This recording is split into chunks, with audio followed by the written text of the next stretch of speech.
आदाब, आप सभी का इस्तकबाल है हमारे इस खास प्रोग्राम चलती रहेगी जिंदगी में और मैं हूं आपके साथ तरन वाली। दोस्तों, पूरी दुनिया कोरोना से परेशान है और अब बस इंतजार है कोरोना वैक्सीन का। वहीं गुजरात के राजकोट में 139 गांव ऐसे हैं जहां अब तक कोरोना का एक भी मामला दर्ज नहीं हुआ है। ये गांव पूरी दुनिया के लिए मिसाल बन गए हैं। पूरी दुनिया को ये गांव राह दिखा सकते हैं। तो आज हम आपको लेकर चलेंगे इन गांव में जो एक मिसाल बन गए हैं पूरी दुनिया के लिए। लेकिन सबसे पहले इस्तकबाल करते हैं अपने आज के खास मेहमानों का। मेरे साथी अभय उपाध्याय, आपका इस्तकबाल है हमारे इस प्रोग्राम में। और कुछ ही देर में हमारे साथ जुड़ेंगे हमारे नुमाइंदे राजकोट के माधापर गांव से अंकित पोपट। तो नाजरीन, सबसे पहले आपको लेकर चलते हैं गुजरात के राजकोट के उन गांव में जो पूरी दुनिया के लिए एक मिसाल बने हुए हैं, जहां अब तक एक भी कोरोना का मामला दर्ज नहीं हुआ है। जब तक इस महामारी की वैक्सीन नहीं आ जाती, हमें कोरोना से अपनी लड़ाई को रत्ती भर भी कमजोर नहीं पड़ने देना है। एक तरफ वजीर आजम नरेंद्र मोदी लोगों से अपील कर रहे हैं कि वो दवा आने तक कोरोना वायरस से बचने में कोताही न करें। वहीं दूसरी तरफ गुजरात के राजकोट में 139 गांव ऐसे हैं जहां कोरोना का एक भी केस दर्ज नहीं किया गया है। शुरू से ही इन गांव में कोरोना की गाइडलाइन पर सख्ती से अमल किया जा रहा है। अभी तक हमारे गांव में जो सलामती है वो हमारे रूप से पंचायत के सहयोग से और गांव लोगों के सहयोग से वो कोरोना को एंट्री नहीं देने की थी। गुजरात के राजकोट में तकरीबन 598 गांव हैं, जिनमें 139 गांव को कोरोना फ्री करार दिया गया है। बैरूनी लोगों के दाखिले पर पाबंदी है, साथ ही मास्क, सैनिटाइजर और सोशल डिस्टेंसिंग पर सख्ती से अमल किया जा रहा है। ये गांव की गलियां बंद की हुई थी, कोई बाहर दूसरे शहर या गांव से लोग गांव में प्रवेश नहीं कर सकते थे और गांव में सभी स्वच्छता का और सैनिटाइजर का पूरा ख्याल रखा जाता था। इन गांव में बगैर काम के बाहर निकलने पर पाबंदी है, साथ ही बाहर निकलने पर कोरोना गाइडलाइन पर सख्ती से अमल करना जरूरी है। वो इसको कोरोना वायरस से बचने का सही और दुरुस्त तरीका करार दे रहे हैं। तो जो सरकार की गाइडलाइन है, सोशल डिस्टेंस, मास्क पहने और हाथ सैनिटाइज कीजिए, ऐसे नियम जो सरकार की गाइडलाइन है वो उसका जो संपूर्ण पालन करे तो कोरोना से बच सकते हैं। राजकोट की 96 तहसीलों में से 27 तहसीलों के इन 139 गांव में कोरोना का एक भी केस नहीं होना इस बात की मिसाल है कि कोरोना से बचा जा सकता है। जरूरत है सिर्फ एहतियात और कोरोना की गाइडलाइंस पर सख्ती से अमल करने की। राजकोट से हरीन बात्रावाड़िया की रिपोर्ट। हमारे साथ जुड़ गए हैं अंकित। हमने देखा कि ये जो गांव है ये कैसे मिसाल बन गए हैं पूरी दुनिया के लिए। एक भी कोरोना का मामला अब तक दर्ज नहीं हुआ है, तो क्या इंतजाम किया है वहां के लोगों ने ऐसा कि एक भी मामला अब तक सामने नहीं आया है? जी तरन्नुम, हम अगर गुजरात की बात की जाए तो गुजरात में अगर कहीं भी तरन्नुम, अगर गुजरात की बात की जाए तो गुजरात में सबसे पहले जो कोरोना का केस है वो रजिस्टर्ड हुआ था, वो रजिस्टर्ड केस हुआ था राजकोट में, उसके बाद सूरत और उसके बाद अहमदाबाद और वडोदरा में। सबसे पहला जो गुजरात का केस रजिस्टर्ड हुआ था वो राजकोट से हुआ था। राजकोट में 18 मार्च 2020 को ये जो केस है वो दाखिल हुआ था। अभी मैं फिलहाल आपको ये दृश्य दिखाना चाहूँगा। अभी जो फिलहाल हम जिस जगह पे हैं वो राजकोट का माधापर गांव है। वहाँ पे ये जो अभी आप दृश्य देख रहे हैं ये दृश्य है राजकोट के गोल्डन पोर्टिको जो अपार्टमेंट है उसी का हम आपको गेट दिखाना चाहते हैं। यहाँ पे लॉकडाउन जिस तरह से था तो लॉकडाउन के समय किसी भी बाहरी व्यक्ति को अंदर आने की अनुमति नहीं थी। यहाँ तक कि अनलॉक में जिस तरह से मतलब स्विगी और जोमेटो के जो भी डिलीवरी बॉय थे उनको भी गेट के बाहर ही रखा जाता था। यहाँ के प्रमुख हमारे साथ है, दीपेश रावल हमारे साथ है, हम उनसे बातचीत करेंगे। क्या कहेंगे कि जिस तरह से अभी राजकोट कोरोना मुक्त हो रहा है, केस भी कम आ रहे, मगर गोल्डन पोर्टिको में ऐसी क्या व्यवस्था थी कि जिसके चलते हुए कोरोना का संक्रमण नहीं फैला? आपने मतलब और कमेटी जो भी मेंबर है उन्होंने क्या एहतियात बरते थे? ऐसा है, सबसे पहले तो मैं ना गोल्डन पोर्टिको के सभी मीडिया के माध्यम से सभी लोगों को धन्यवाद दूंगा, क्योंकि बिना सहयोग के तो कोई भी काम नहीं होता। हमारी सोसाइटी ने जो लॉकडाउन का समय था उस समय में इतना ज़्यादा सपोर्ट किया है, क्योंकि सपोर्ट के बिना हम आगे कुछ भी नहीं कर सकते। जो निर्णय हमने लिए वो बहुत ही अच्छे निर्णय लिए और उसका हमको इतना अच्छा रिजल्ट भी आया कि आज हम इतने गर्व से कह सकते हैं कि आज हमारी 230 फैमिली हैं, पर इस फैमिली में 30 फैमिली में भी हमारे यहाँ कोरोना का कोई भी भयानक दृश्य या कोई भी घटित घटना हमारे यहाँ नहीं हुई है, जिसका हमको बहुत ही अच्छा खुशी भी है। और उसका जो हमने एहतियात बरती हैं वो बहुत अच्छी बरती है। जैसे कि आज हमने, आप देखेंगे कि जैसे सिक्योरिटी में जो भी अखबार वाले काम जो भी आते थे तो वो सबसे पहले गेट के पास ही उनको रोक दिया जाता था, वहाँ पे उनको सैनिटाइज प्रॉपर किया जाता था। प्रिकॉशन में बहुत सी चीज़ें ली थी हमने। उसके बाद हमने जैसे भी वो एंट्री करते थे, हमारी विंग 5 विंग हैं तो पांचों विंगों में अलग ही हमने सैनिटाइज रखा हुआ था, बोटल्स वगैरह। वो वहाँ से करने के बाद लिफ्ट में भी हमने चेंजेस रखे थे कि 2 लिफ्ट हैं तो एक लिफ्ट में ओनली फॉर जो भी बाहरी पब्लिक आती है वो सिर्फ उसमें चढ़ेगी, और जो हम लोग लोकल लोग जो वहाँ रहते हैं जो प्रॉपर, वो दूसरी लिफ्ट में रहते हैं। तो उस लिफ्ट में हम लोगों ने वैसी प्रिकॉशन रखी थी। ऐसी बहुत सी चीज़ें हमने एक लिस्ट बनाई हुई थी, पर उस लिस्ट को हम अमल तभी कर पाए हम गोल्डन पोर्टिको का, हमको बहुत ही अच्छा सपोर्ट। मैं बहुत ही धन्यवाद करना चाहता हूँ सभी लोगों का। जरा ये जो एहतियात जैसे गोल्डन इनकी सोसाइटी ने बरती है, उसके साथ ही साथ एक बात जो जहन में आती है वो ये है कि लंबे अरसे तक ऐसे इस तरीके से रहने पर कई बार ऐसा देखने को मिला, कई मुख्तलिफ शहरों में और गाँव में लोगों का सब्र टूटने लगा। तो क्या कभी ऐसी नौबत आई कि लोगों को लगा कि अब बहुत हो गया, अब चलो थोड़ा बाहर निकलते हैं? ऐसे भी कुछ सिचुएशन का सामना करना पड़ा इनको? जी, हमारे साथ महिलाएं भी है और पुरुष वर्ग भी हमारे साथ है। हम दोनों से बातचीत करेंगे। क्या कहेंगे कि जिस तरह से लॉकडाउन लादा गया था राजकोट सहित समग्र देश भर में, क्या कभी आपका सब्र है वो टूटा है कि अभी घर पे ही रहना है, क्वारंटाइन हो चुके हैं, बाहर जाने को नहीं मिल रहा है, काम पे जाने को नहीं मिल रहा है? क्या कहेंगे इसके बारे में? नहीं, पहले जो 2 महीने का लॉकडाउन था तभी पहले शुरुआत में ऐसा लग रहा था कि ये काफ़ी नहीं जम रहा है, तो फिर उसके बाद तो रूटीन हो गया और बिजनेस भी ऑनलाइन था, तो ऐसा नहीं लगा कि बाहर जाने को नहीं मिल रहा है। बाकी क्वारंटाइन हम अभी तक नहीं हुए। आपके साथ बातचीत करना चाहेंगे। खास करके ऐसा माना जाता है कि गुजरात में जो भी लोग रह रहे हैं और खास करके गुजराती, वो खाने पीने के बहुत शौकीन होते हैं।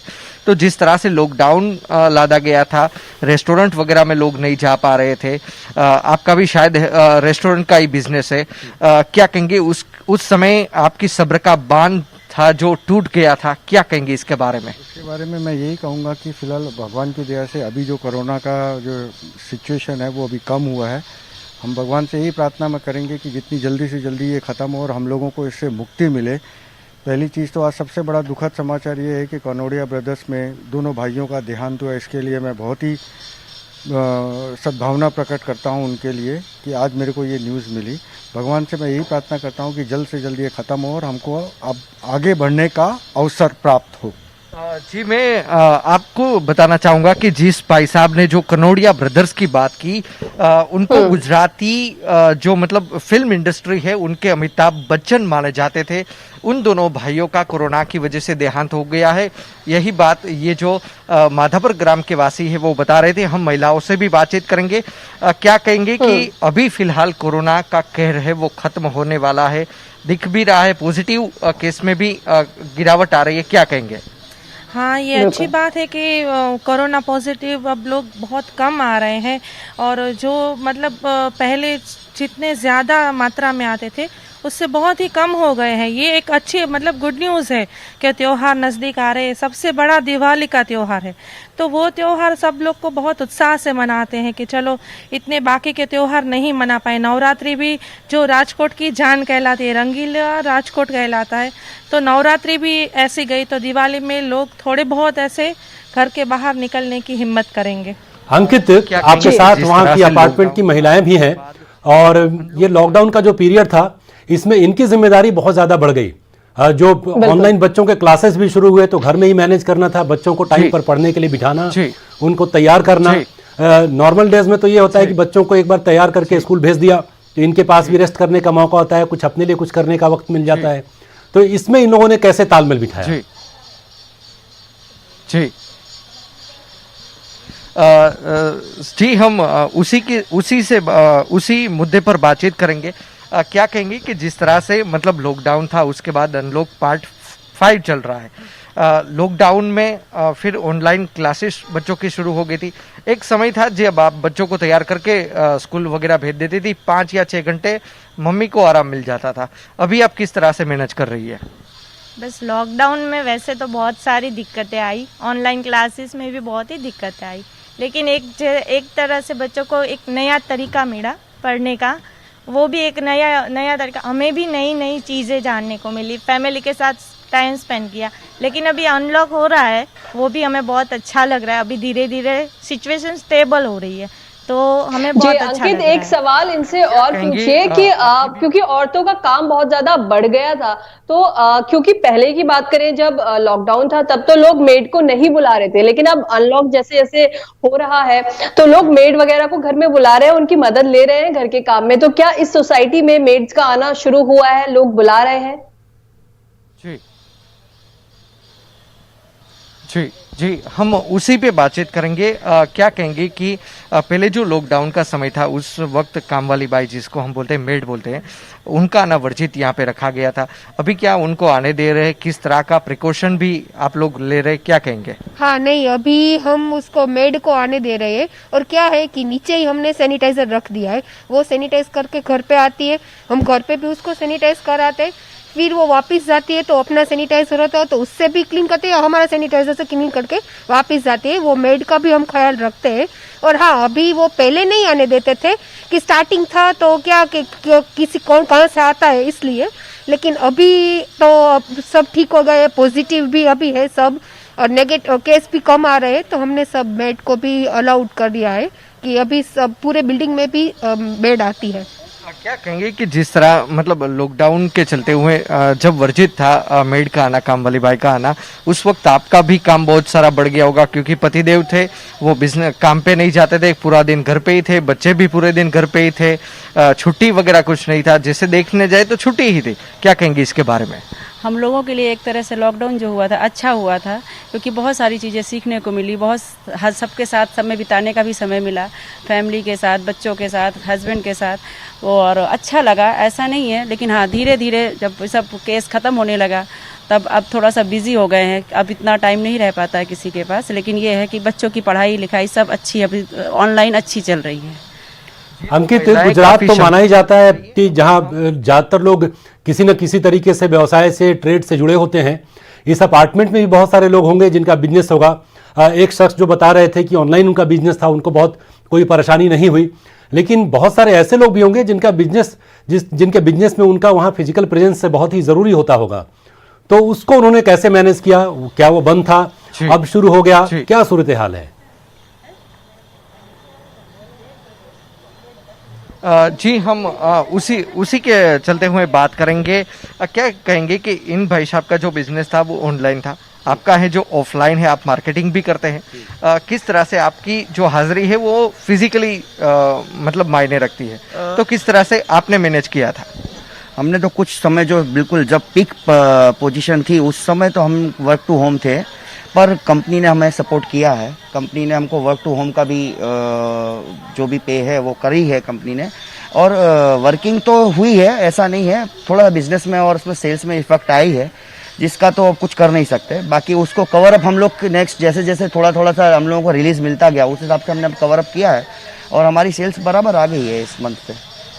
जिस तरह से इन्होंने बताया कि ये लोग थे जो वर्क फ्रॉम होम काम कर रहे थे, आपका रेस्टोरेंट का बिजनेस था, तो किस तरह से वो कितने महीने बंद रहा था? आपके ऊपर भी किराया चढ़ गया होगा, जो भी लोग थे आपके वहाँ काम कर रहे थे उनकी भी पगार मतलब चढ़ गई होगी, क्या कहेंगे इसके बारे में? इसके बारे में मैं यही कहूँगा कि जो मार्च में लॉकडाउन हुआ था उसमें 3 महीने हमारी रेस्टोरेंट बंद थी, हम लोगों को बहुत घाटा हुआ और हमने अपने स्टाफ को भी उसी तरीके से रखा, खाना पीना दिया। बाद में जब जून से स्टार्ट हुआ थोड़ा बहुत बिजनेस बढ़ने लगा, तो हमने स्टाफ की आधी पगार सैलरी चालू कर दिया। और उसके बाद जो हुआ, भगवान की दया से अब जो है कोरोना का कार्यकाल जो है ऑलमोस्ट ख़त्म होने के उस कगार पे आ गया है, तो हमने स्टाफ की सैलरी और हमको बिजनेस अच्छा मिलने लगा है।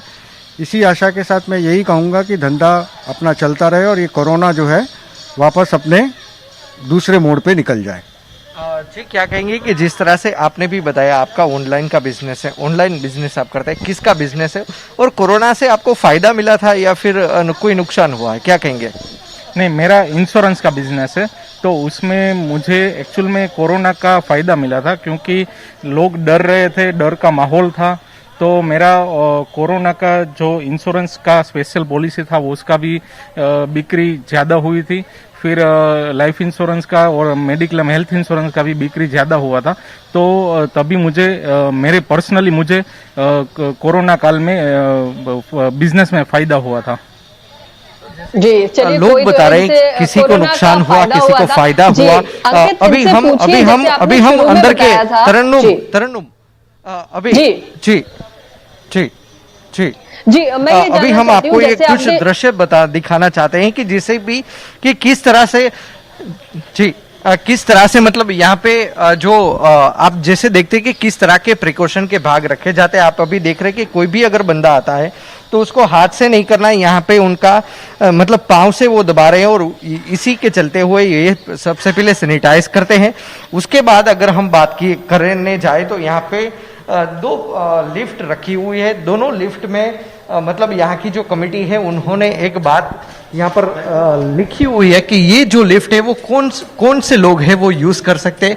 तो इसमें साफ तौर पे लिखा हुआ है कि जो भी बाहर से आ रहे व्यक्ति, जैसे कि जो दूध वाला है, पानी देने वाला आ रहा है, या फिर कोई अखबार देने वाला आ रहा है, या फिर कोई हॉस्पिटल स्टाफ है, या फिर कोई गेस्ट है, या फिर कोई हॉस्पिटल से अगर कोई पेशेंट आ रहा है तो वो इस लिफ्ट का यूज कर सकता है। यहाँ पे दूसरी लिफ्ट भी रखी हुई है जहां पर भी कुछ ना कुछ लिखा हुआ है। तो यहाँ पे ये बात लिखी हुई है कि इस लिफ्ट का उपयोग है वो वही व्यक्ति कर सकते हैं कि जो यहाँ पे पहले से रह रहे हैं, वही लोग इसका यूज करें। तो मतलब इस तरह की मतलब जो भी कुछ बातें हैं यहाँ पे लिखी हुई है और उसी के चलते हुए यहाँ पे कोरोना का संक्रमण है जो नहीं फैला हुआ है। और यही इन लोगों की मतलब सक्सेस की जो की हम अगर बात की जाए कि इनकी सक्सेस का राज क्या है, तो बस इनकी सक्सेस का राज बस यही है। तरन्नुम, अंकित, जो आपने जिस अपार्टमेंट में आप हैं वहां की तो पूरी मुकम्मल तस्वीर आपने दिखा दी। वैसे राजकोट में और उसके आसपास जो 139 गांवों की स्टोरी है उससे भी पता चलता है कि हाँ, कोरोना से मुकाबले की इन लोगों ने पूरी बहुत अच्छी तैयारी की थी। क्या राजकोट शहर में दूसरे अपार्टमेंट्स में भी इसी तरीके से एहतियात बरता गया? अभी वहां पर क्या सूरत हाल है? जी, आपका जो क्वेश्चन है अगर उसके बारे में मैं अगर आपको बताऊं तो यहाँ पे आप मानोगे नहीं कि यहाँ की राजकोट शहर पुलिस कमिश्नर मनोज अग्रवाल है, उन्होंने एक स्कीम ड्राफ्ट की थी कि जिसके चलते हुए जितनी भी सोसाइटी है उनको दो भागों में डिवाइड किया गया था। एक था जोन 1 और एक जोन 2 करके इन दोनों को नाम दिया गया था। दोनों जोन के प्रतिनिधि थे वो उनके डीसीपी थे, एक में थे रवि मोहन सैनी तो एक में थे मनोहर सिंह जाडेजा। इन दोनों में मतलब एक ही जिम्मेदारी दी गई थी कि आपके जोन में जो भी सोसाइटी आ रही है वो अगर लॉकडाउन का, वो अगर अनलॉक का, वो अगर सरकारी गाइडलाइन का अगर पूरा मतलब अमलवारी अगर करते हैं तो उनको एक अवार्ड दिया जाएगा। उनको राजकोट शहर पुलिस की तरफ से एक मतलब प्रमाण पत्र भी दिया जाएगा, उनको सम्मानित भी किया जाएगा। तो उसी के चलते हुए एक कंपटीशन राजकोट में भी रखी गई थी और जिसके 4 चरण भी हमने देखे थे, अलग अलग नॉमिनेशन भी आ रहे थे सोसाइटी में। तो इसी के चलते हुए लोगों भी काफी प्रभावित हुए थे। अपने यहाँ पे लोग सैनिटाइजर रखते हुए थे, मास्क भी अभी भी फिलहाल लोग पहनते ही है। जी तरन्नुम, जैसा हमने देखा था कोरोना के शुरू का जो पीरियड था उसमें जब कोरोना से मुकाबले की बात आई तो एक जयपुर मॉडल निकलकर सामने आया, फिर उसके बाद कुछ दिन आगरा मॉडल की चर्चा हुई। लेकिन जैसे जैसे दिन बीतते गए वहां के लोग भी कोरोना के शिकार होते रहे, वहां भी ये इन्फेक्शन बढ़ता रहा। लेकिन जो राजकोट की कहानी अब निकलकर सामने आ रही है, ये लगता है सचमुच राजकोट ने और उसके आसपास के गांव के लोगों ने भी एक मिसाल कायम कर दी। देखकर ये लग रहा है जो गाइडलाइंस हैं, जो सोसाइटी ने गाइडलाइंस बनाई है, उसे अभी भी बहुत अच्छी तरह फॉलो कर रहे हैं। यही शायद वजह है कि अभी तक एक भी केस वहां पर दर्ज नहीं हो पाया। अंकित, आपसे बात करूंगी, जैसे आपने ये दिखाया, आपने तो अपार्टमेंट दिखाया कि यहाँ पर लिफ्ट कौन इस्तेमाल कर सकता है और कौन नहीं इस्तेमाल कर सकता है और क्या क्या उन लोगों ने गाइडलाइंस रखी है। लेकिन अगर वही गांव की बात करें, दूर दराज गांव की, तो वहां पर किस तरह के इंतजाम किए गए हैं, वो क्या गाइडलाइंस फॉलो कर रहे हैं, क्योंकि वहां पर भी केसेस नहीं मिले, तो वो क्या अनोखा कर रहे हैं? जी जी जी, हम फिलहाल अभी जो जहां पर है वो भी एक गांव का ही हिस्सा है। ये माधापर गांव है कि जो राजकोट शहर के एकदम बगल में आया हुआ है। अगर हम उन 139 गांव की बात करें कि जहां पे अभी तक कोई भी कोरोना का पॉजिटिव केस नहीं आया है, वहां पर इस तरह से एहतियात बरते गए। कुछ मतलब 1 महीने पहले, 1.5 महीने पहले उन गांवों की संख्या 243 थी। जी हाँ, मतलब 243 मतलब गांव ऐसे थे, विलेजेस ऐसे थे कि जहां पर कोरोना का एक भी केस रजिस्टर्ड नहीं हुआ था। हालांकि जिस तरह से अभी दिन प्रतिदिन अभी वहां पे भी कोरोना आ रहा है, अगर बात की जाए तो उन लोगों ने किस तरह का प्रिकॉशन लिया था, तो उन्होंने सबसे पहले तो एक ही बात की थी कि जो भी लोग गांव में हैं वो लोग कोई मतलब फंक्शन नहीं करेंगे। चाहे शादी ब्याह का फंक्शन हो तो सिर्फ 8 या 10 लोग ही मतलब साथ में मिलके वो फंक्शन है वो अटेंड कर लेंगे, वो फंक्शन है वो पूरा कर लेंगे। यहाँ तक कि आप मानेंगे नहीं, अगर कोई गांव की बिटिया अगर ससुराल में है तो उस गांव की बिटिया को ससुराल से अपने गांव में अपने पिता के यहाँ, अपने माता के यहाँ, अपने परिवार के पास आने की भी अनुमति नहीं थी। इस तरह की एहतियात है वो राजकोट जिले के मतलब बहुत सारे ऐसे गांव है जिन्होंने ये बरती थी। जी अच्छा, अगर अभी की बात करें तो अभी हम देख रहे हैं कि बहुत सारे लोग परेशान हो चुके हैं जिस तरह की सिचुएशन है, तो बहुत सारे लोग मास्क नहीं लगा रहे हैं, प्रिकॉशन सही तरह से नहीं ले रहे हैं।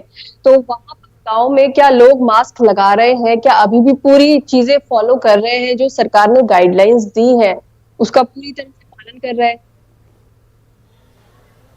जी जी तरन्नुम, अगर बात की जाए कुछ गांवों की, तो गांव में अभी लोग मतलब उतना मतलब प्रिकॉशन नहीं ले रहे। वो लोग अभी सैनिटाइज करके अपने हाथ मतलब वो मतलब लोग बोल रहे कि ये सैनिटाइजर हमारा कुछ काम का नहीं है, ये मास्क हमारा कुछ काम का नहीं, क्योंकि हमारे गांव में मतलब ताज़ी ताज़ी हवाएं चलती है, हम गाय और बैल के साथ रहते हैं, तो मतलब हम वैसे भी मतलब नेचर के साथ ही रहते हैं, नेचर के पास ही रहते हैं।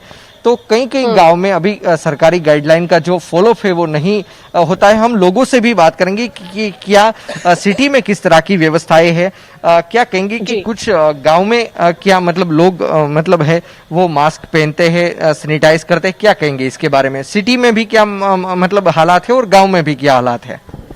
जी, सिटी में तो अभी हम रोड पे निकलते हैं तो पूरा सिटी में सब लोग मास्क पहनते ही है, क्योंकि गवर्नमेंट ने भी एक इनिशिएटिव लिया है कि सबको मास्क पहनना है वरना दंड करेंगे।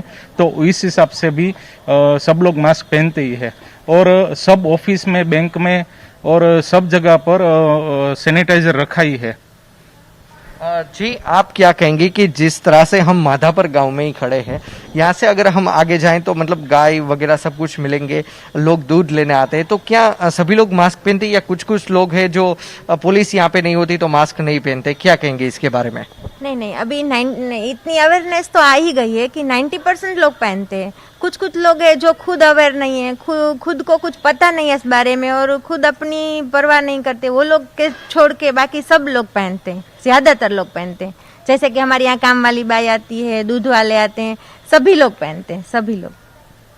क्या कहेंगे कि जिस तरह से आपकी मेड आपके घर पे आती है तो क्या वो भी मतलब पूरे प्रिकॉशन के साथ आती है? आपके यहाँ पे जो सिक्योरिटी गार्ड आता है या कोई सफाई करने वाला कर्मचारी आता है तो क्या वो भी मतलब हैंड ग्लोव्स वगैरह सब कुछ पहन के आता है? क्या कहेंगे इसके बारे में? नहीं, अभी मेड भी आती है तो वो भी मास्क लगा के या उसका दुपट्टा है वो बांध के आती है।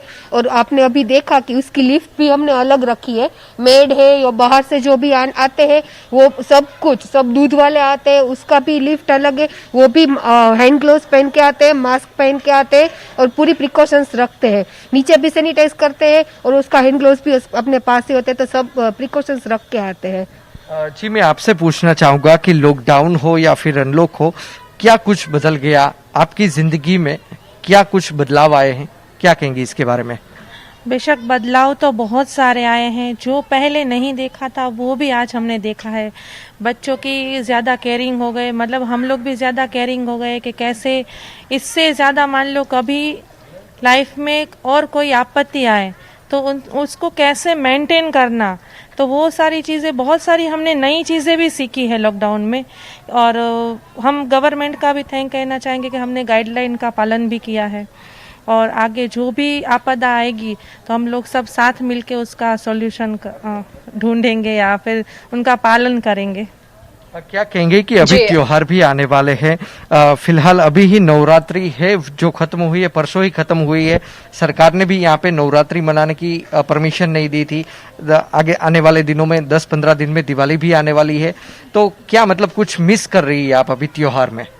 वैसे तो मिस तो बहुत किया नवरात्रि में, बाहर खेलना और सब, और एक तरह से अच्छी भी हुई, सब मिलके पूजा की, सभी साथ में मिलके किया है, एक तरह से अच्छा भी था। और अंकित इनसे एक सवाल और पूछिए, जैसे आपने शुरू में बताया था कि बाहर से खाना मंगवाने पर भी पाबंदी थी, नहीं मंगवा सकते थे और अगर कोई मंगवा भी रहा है तो सिर्फ गेट तक ही वो आएगा। तो अब जैसे दिवाली आ रही है तो क्या इन लोगों का प्लान है कि बाजार से मिठाइयां खरीदेंगे या खुद घर पर ही बनाएंगे, क्या प्लान है?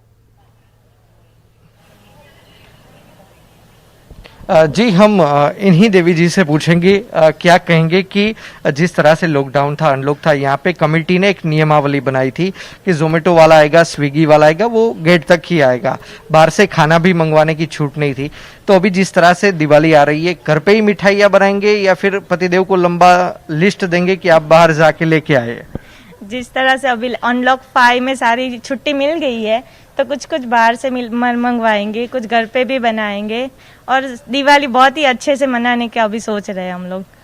तो यहाँ पे तो तरन्नुम, बात की जाए नवरात्रि, तो फिलहाल ये गुजरात के लोग हैं, इन्होंने गरबा तो मिस कर दिया, मगर ये लोग हैं जो दिवाली अभी मिस करना नहीं चाहते। ये दिवाली है जो धाम-धूम से मनाना चाहते हैं। तो उसी के चलते हुए हम एक और देवी जी से भी पूछेंगे कि क्या उनका प्लान है, क्या कहेंगे कि दिवाली अब किस तरह से मनाने वाली है? कोरोना का केयर खत्म होने वाला है, मगर क्या आप रिलैक्स हो चुकी है? नहीं, अभी तो हम इतने रिलैक्स नहीं है, थोड़ा डर है। ऐसा नहीं है कि हम लोग कोरोना नहीं है, कोरोना है, प्रिकॉशन रख के हम सेलिब्रेट करेंगे। हमारी सोसाइटी में कम है तो अभी हम सोसाइटी की हर लेडीज इकट्ठा हो गए, नीचे रंगोली और दिया जलाएगी और जो करना है हम सोसाइटी में रह के और प्रिकॉशन के साथ ही करना है। इसलिए हम थोड़ा जो फेस्टिवल है उसको बहुत अच्छी तरह मनाएंगे, सारी चीजें करेंगे जो करनी है, लेकिन जो प्रिकॉशंस है उसका पूरा ख्याल रखेंगे। अभय जी और अंकित, मैं आप दोनों को ही यहाँ पर रोकना चाहूंगी क्योंकि वक्त हमारे पास बहुत कम है। तो नाजरीन, आपने देखा गुजरात के कुछ ऐसे गांव जहां पर लोग प्रिकॉशंस ऐसे ले रहे हैं, गाइडलाइंस उन्होंने खुद इस तरह की बनाई है कि उन्होंने कोरोना को हराया है। वहां पर एक भी केस अब तक कोरोना का दर्ज नहीं हुआ है। तो यहाँ पर बात यह है कि अगर हम चाहे तो कोरोना को हरा सकते हैं, बस जरूरत है थोड़ी सी एहतियात की और कुछ गाइडलाइंस है जिन्हें फॉलो करना है। तो फिलहाल मुझे दीजिए इजाजत, आदाब।